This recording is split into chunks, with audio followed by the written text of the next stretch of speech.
Hello there everyone, this is Iron Mark III and welcome back to Workers and Resources Soviet Republic, where we support our great and glorious leader Lenin and the glorious communist agenda. Filthy capitalists go home now. Yes. Okay, right, as you can see our war chest of rubles has been depleted by a few 100,000. It's still going to keep going because this is barely up yet.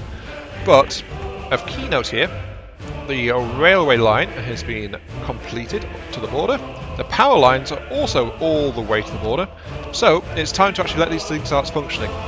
This is one of the issues of when the game is simulating electricity. You need to have power or things just flat out don't work. My shops may be stocked, but they don't actually serve people because there's no power. So, it's all things start out on export mode, but they aren't set to sell anything.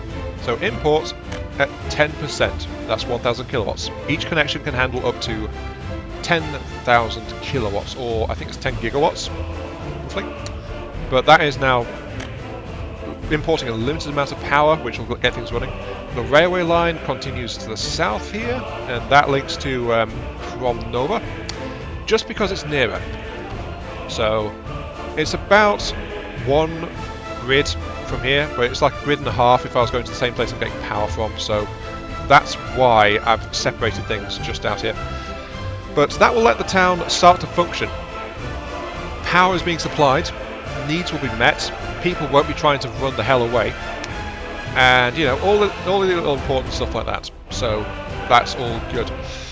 There is one thing I've not really seen to yet, apart from the extra passenger link up here, and that is just the fact that I need to start educating the peasantry as well. And that's because, if we look at the problems here, sure there's a lot of people not ready, but children can't go to school because there's no school, and workers can't work because there's no kindergartens.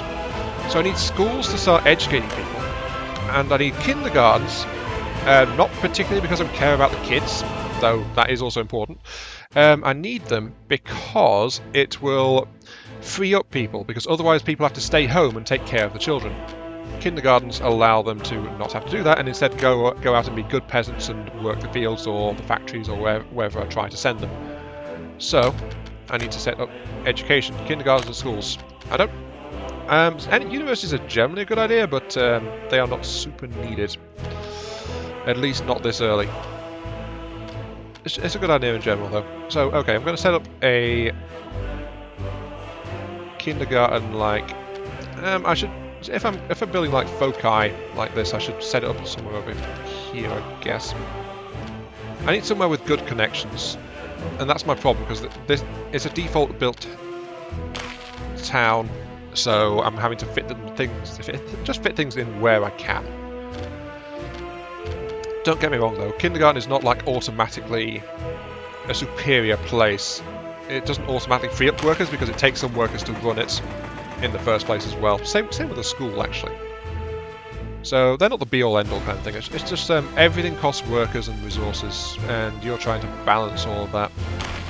There we go. So that's 3, and it needs some schools as well because that'll increase the education of my workforce a little bit. I could just put it over here. Put it here, actually, it's in range of that train station, isn't it? So one there. I guess one over here. I'm doing a better job covering with the education than I did with the shopping, actually, so priorities.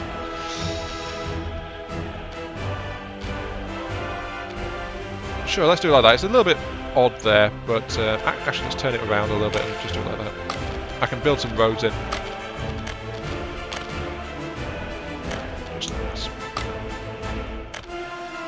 Oh wait, it's because it's linking to a footpath. That'll do it. Confirmed. So there we go. That's going to be a few extra trains on the power grids and the work pools, but hey, details. The power plant is coming along nicely. I do need a place for people to actually start working though, because as you noticed, one of the things said is like no jobs. So, dealer what can I do? What I could do is, I'll be needing some people to work the things. I mentioned oil was something I would need to have running, but the actual oil is a good one to get going on the initial resource because it doesn't actually need workers, so that's something to be aware of. So instead, what can I do with people? I could set up a factory area and start manufacturing food. I mean, that's one thing you can do. You can import resources and try to make something to sell. Or I could just rig up some industries and... yeah, actually. Yeah. Maybe an oil refinery. It's only like a couple 100,000 rubles to build that. It needs 500 workers. And it will give me more expensive products to sell, actually. So yeah, that could be something important to do with my supply of money. But yeah, actually, I'm thinking maybe we'll get my first oil refinery ever. I've never built one of these before.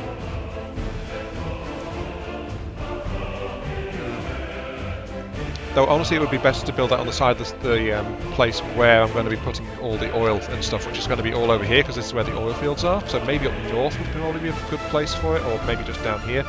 But this is narrow, so I'm going to want to put railway links through it. And, you know, there's all sorts of stuff you need to be thinking about. So let's focus one thing at a time. I don't know how many people are actually in this place, but I have like 300 odd workers waiting at my train station so far.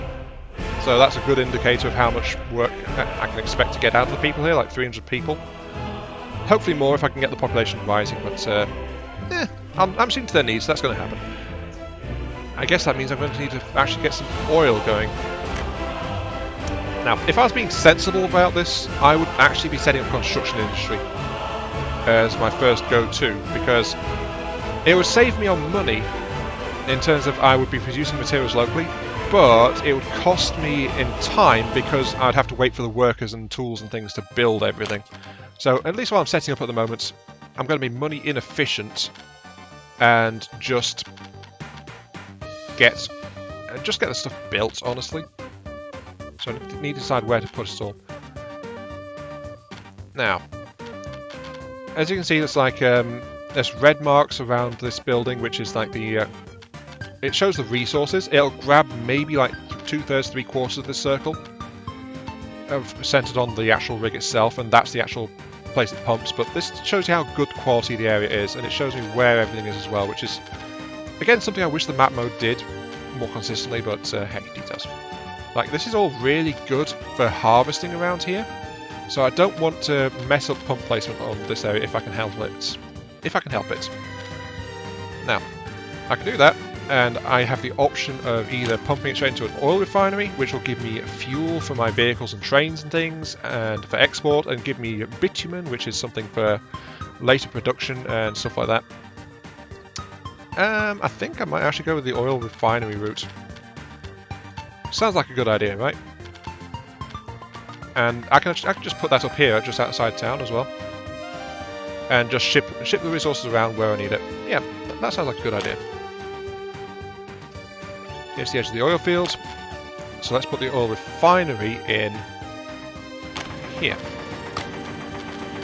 Yes, I'm going the expensive route, I'm going the oil refinery route. And yes, I know I've only got a limited amount of money, don't worry, I've not forgotten. You'll see what I'm doing soon, because this area is also nearby some rock faces and things, so I can actually get some construction industry up here as well to supply my own construction industry. And I'll be getting to that, but for now I'm just setting up oil and fuel and stuff. So let's continue with the railway deployment. We will need a drop site for trains, which I'll just hook up to the same place actually, so yeah, that works just fine. Yes, it's only a small one. The trains don't seem to care how big the platform is these days, but that's definitely a thing. This area is going to need its own power connection, so it needs a substation up here. I'm just going to bolt that in, I guess there. Yeah, let's bolt it in there. And a voltage switch would be a good idea as well. So I'm going to run the road a little bit further and put the switch in, just so I can connect other spots to this area too. It's a bit of future planning going on. Just like that. Basic road. Like that. And then away it goes with a medium voltage connection, which we should be able to plug it into, yes, right down here. We've already got an area set up and ready for it. So, forward planning wins.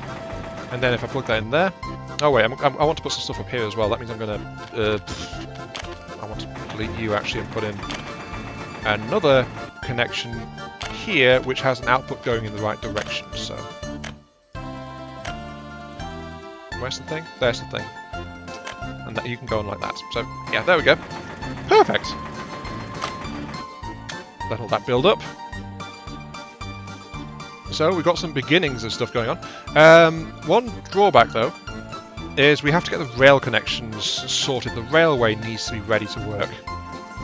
So, let's do that whole don't buy it thing and start building. Of note here, by the way, is we've got the wood-based railway at 70 kph max and the concrete-based railway at 150 kph. Sorry, kph, yeah, max. And then we've got electrified at 150. So there are options in terms of trains here. However, for some reason in this game, the wood-based railway is actually more expensive 9 times out of 10 than a concrete-based railway of the exact same length. I think it's because wood is easier to get your hands on, honestly. But yeah, that is something a little bit odd in the game at the moment, and I thought I'd just mention it really quick. Because, yeah, it's just weird. It's like, why would you go with the slower one when you can get the same one? Sorry, whereas for slightly less money, you can get one that's a lot faster. Oh, strange times indeed. But yeah, I'm going to continue on here though and start planning.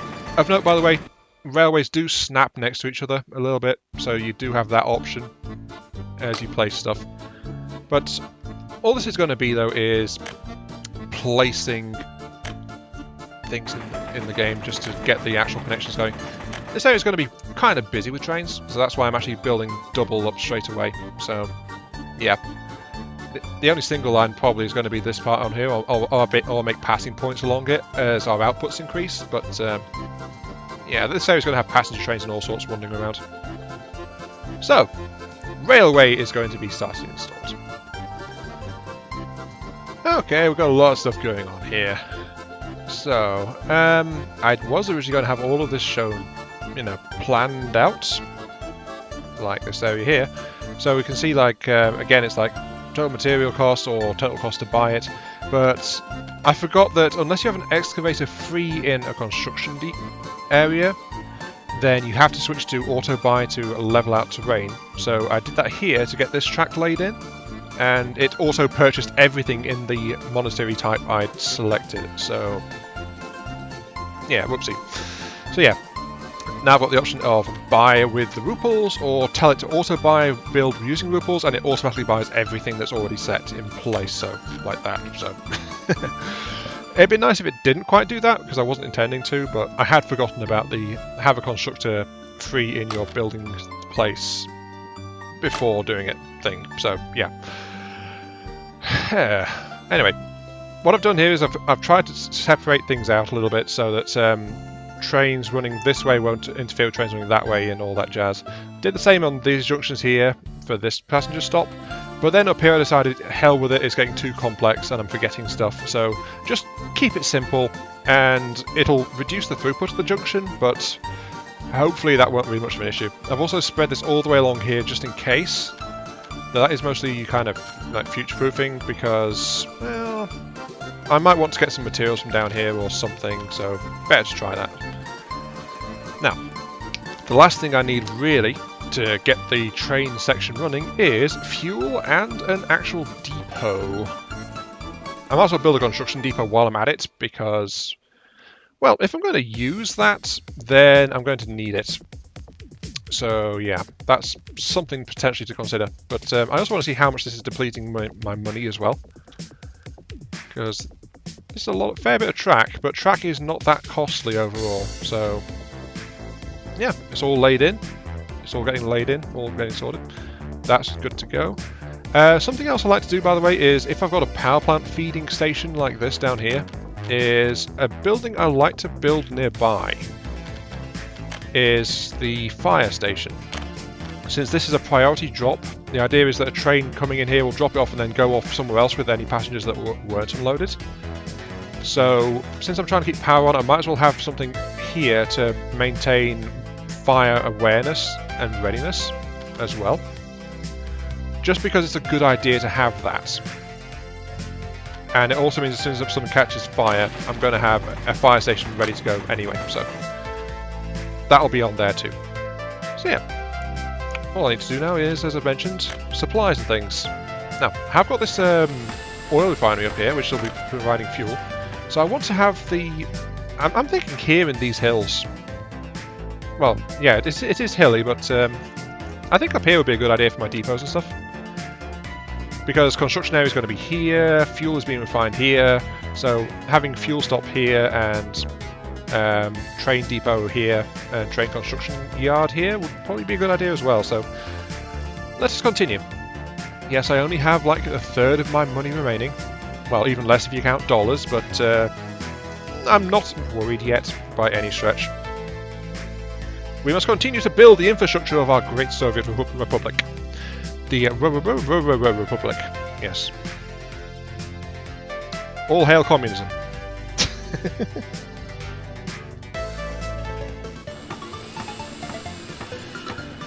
Okay, we are getting close. Yes. A slight problem has come up, which I think requires addressing. So I will do that now, and also set some other things in motion. But first off, this factory, this power plant is a massive undertaking, so it needs a metric buttload of work days to actually get things built, as well as materials and things. It's mostly work days, and I think a lot of the objections people have to not playing this game Cosmonauts, as in like teleporting resources and things, could be alleviated if it had the option to not allow you to get work days. So, like, you have to have your workers do the work to do the thing. The materials can be imported and shipped in from the edge of the map via transport, preferably the game auto-generating that, but teleporting is just where this game is at the moment for that, with the increased cost markup, which is, I think, makes it acceptable. The only thing unacceptable is probably the instant transmission of it. So, the power plant is building. The oil refinery is also building and is still a long ways off. I've got this set up here. This is the fuel tank, which also buys fuel. It's auto-buys in ruples, by the way. You can set it to auto-buy in dollars, same with anything else auto-buying, but ruples is what I'm going to primarily be working with. Plus road links, of course. I've also got a train depot up here. I thought about building a rail construction office here, but then I realised it needed more planning, because a rail construction office needs workers fed directly to it, unlike the road-based construction office. So I think that's because it sends out workers with the trains or something, but that's something to look at. Now, with all that wandering around the topic at hand done, I stopped because my money's about to run out. 329 ruples left, that is not enough. And I need to buy vehicles and things too, because the fire station needs a fire engine before you can actually get it working. So there is that. There's the trains are needed. You know, little things, little minor details. So, loan time. And let's set our bar very low. Let's say 2 billion ruples. Yes. Yes, 2 billion ruples. Let's do that straight away. Yeah, that does seem like an excessive amount, but this is, remember, only twice the amount we've spent so far, and it should set us in good stead to get ahead of the curve. And, except for the fact I'm paying it back in half a year, which is way, way too soon. So, something like that, we need a long-term loan, 5-year loan, which is actually quite a long time. This game is a slow burner in general. But this is a 4.1% interest on 2 billion over 5 years. That's acceptable. I actually clocked this. 2 billion over 5 years, even with 4.1% interest rate. I'll borrow that. Haha. You pay interest every day, but this amount over this time period only works out at like 1,000-ish rubles per day in loan interest. So it's an easy, sustainable amount, and I don't have to get much of an economy running at all to even meet it. So it's a good idea, honestly. Now, let's see, there's only 2 trucks available at 190, 162. If we look here, these have a feature, and then it's a speed/level. So it tells you how good it is. This one is really fast, but it's only level 4. This one is like a third slower, but it's more than double the effectiveness against the fire. So I'll buy 2 of them. They carry 10 people each, so my firefighters are now at 20 max. Plus this fact it's limited to 62 kph, and most of my roads are gravel roads, which is 60 kph on those.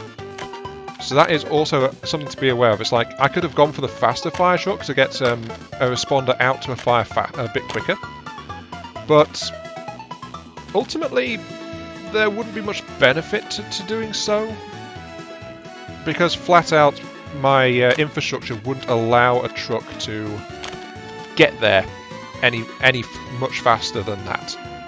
So, you know, that's something else to consider before you start spending on vehicles in this game. What can your infrastructure cope with? What would be effective? I mean, I could have gone for the other one, but then there's no point because my roads wouldn't let me make any use of that extra speed, really. Apart from the asphalt roads all the way up here, the rest of it's just gravel, because gravel is easy, gravel is simple. Gravel you can do very quickly, actually, once you've got your own construction. So I'm actually going to be mostly working with gravel roads, if I'm entirely honest. So yeah, that's power there, that's powered, that's all powered. Right, now, the fire station is no use without peoples, so we're going to need to start getting peoples. For that we need a train.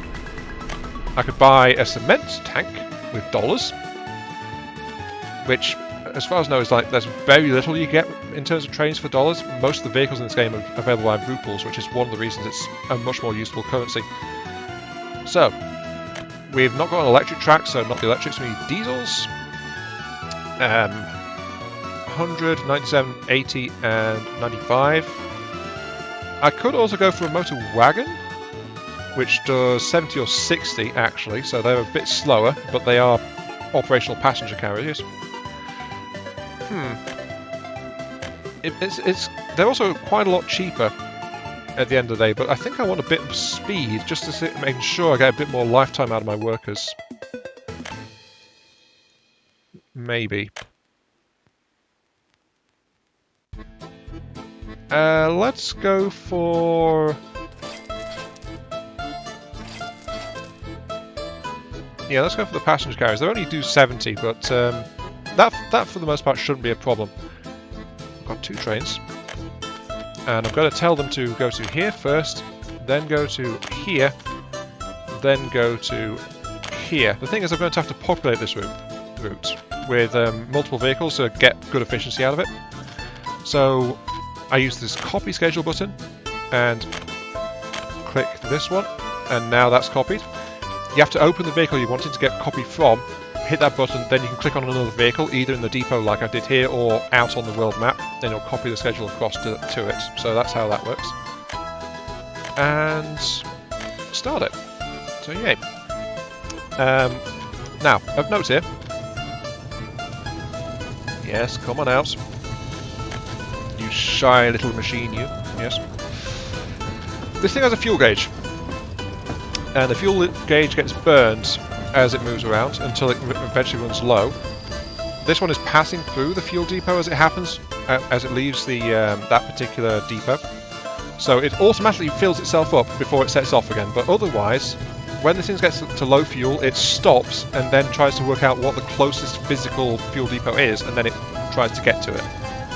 And that's how these vehicles refuel. So vehicles have a little bit in the tank, then they'll have to go and restock. It's just I've kind of skipped it a little bit by forcing them to pass by a fueling stop on the way out, so it automatically does it.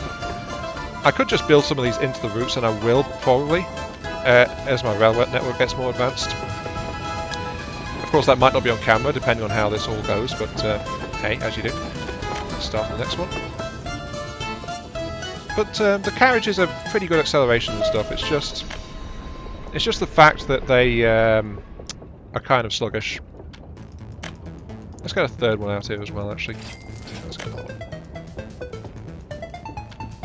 Copy, you. Yeah, put that away. So yeah, this one is now filling up with workers, and because no one's been coming here, as you saw that, the number of workers was fluctuating a fair bit. And we'll get it rolling, but this is starting to see a passenger flow happening. The power station is it actually done? Oh, it is. Okay, right. So problems, no workers and resource missing, coal. We don't have a source of coal, so I'm going to have to auto buy this. And I'll tell it to buy the minimum amount, like that, and it'll start purchasing. And now as soon as I get workers into that, it'll start to generate. But remember, we've got the 20 in the fire station as well. That red, by the way, is the area which it'll service, so yeah, it'll cover our planned construction oil refinery area for the most part. So it should be good for fire coverage. I might need another fire station on the other side of town though. But yeah, this stops. People will unload here, like off they go. And yeah, I'm not sure where those guys are going actually. I think they might go into that kindergarten. Let's check. Right, walking distance. Yeah, they're going to that school. Okay, right. A little bit more configuration needed here. And what I'm going to do is I'm going to tell these guys where they go from the station. Because I don't want them wandering over here to man the school. So I tell you, people only get off here to go to the coal plant and the fire station. 50-50 ratio is fine because the trains coming here should be full. Where is that second train actually got to? Which one are you? You are the one that's already on the way out. Yeah, you're already there. Okay, let's get the third train in motion then. Just for regular flow to make sure the power plant stays operational. Ugh. There we go. So yeah, you can tell the station it'll unload to 5 different places, and then that's as many as it can take. But the power plant is operating, and that means we can actually do something very special. We can actually start to earn money. Now our only source of money is exports. You can't tax your peasantry because, you know, we're communism. So our state is the only entity that generates the money, and all our money at the moment comes from exports. So I could export the goods here, as you can see, but I was clicking on the wrong place. I want the power. I want to export as much power as that connection can take. So that's 10 megawatts. It'll export anything above what we need up to the limit of what that link can accept. So it can't quite accept the full power output here. This place can produce 1400. Wait, 1400 megawatt hours? 10 megawatt hours. Yeah. So yeah, this thing... I think this thing produces more than one link can sell, but I'm not quite sure about that one. My electric terminology is a bit rusty. But that will now let us see, ideally, a small uptick in terms of power outputs. The problem is we've got a small downtick going on just because of like importing resources and things for materials. So there is that. All our fuel buying, all of our foods, yada yada, it's all applying against our balance.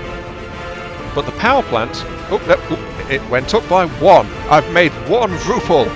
Haha! Success! There's another one. Yes. Yeah. So the upkeep of this town is being paid for pretty much by the power plant that's running there. And that is how you make a successful communism, ladies and gentlemen. You sell power and break even. Yes. Now we're going to increase that. Don't worry. Oh, I seem to have messed up. Oh, I forgot something. Actually, this is a good lesson to learn on this game. It's a bit fiddly with the rail networks. Railway is not really what this game is built for. So what I'm doing really is I'm building it with the signals on the outside, just because that seems to work okay. But up here, well, you have to build it like a normal railway, but you have to build it in stages, or steps, to have an easier time of it. So we've got the station. We want to build the signals as close as we can to the stations, which turns out to be about there. And there for that one, so yeah, slightly wrong. Now, we want to build... switch to planning mode. We want to build the cross tracks here. Because we wouldn't be able to put this down and then put down the signals, because the game wouldn't let us do it that way around. So, build the signals there. That's where I want them, yes. Build it. And then, I can put the signals down here. And, of course, as the game's in-game tutorial actually tells you, a chain signal. So that way, if these two are both full, trains won't wander into this and clog it up. And that'll fix the issue that train is having at the moment. There it goes. Haha! Success. We're not doing anything here yet because we don't need the workers from there to operate the... Oh, actually it's running. Yes, we do need the workers from there. Never mind. That means next time, in the third episode, might be the last one of this initial run before, just to see if you guys are interested and it's recorded well and all that jazz. It will be getting oil supplied to this and setting up some export lines and things. But we've already got like 4 trains running now. Admittedly, they're only like single carriage passenger trams, but hey, details. They are active trains operating, and that's somewhere to go. So, this has been Iron Mark III. Hopefully this is all recorded okay, and I hope you guys are enjoying the show. Thank you for watching, and I'll catch you all some other time. Yes, indeed. See you all later. Yes, you guys will now get to work for the glory of my prestigious government. Yes. For communism. For Lenin. And all that good stuff.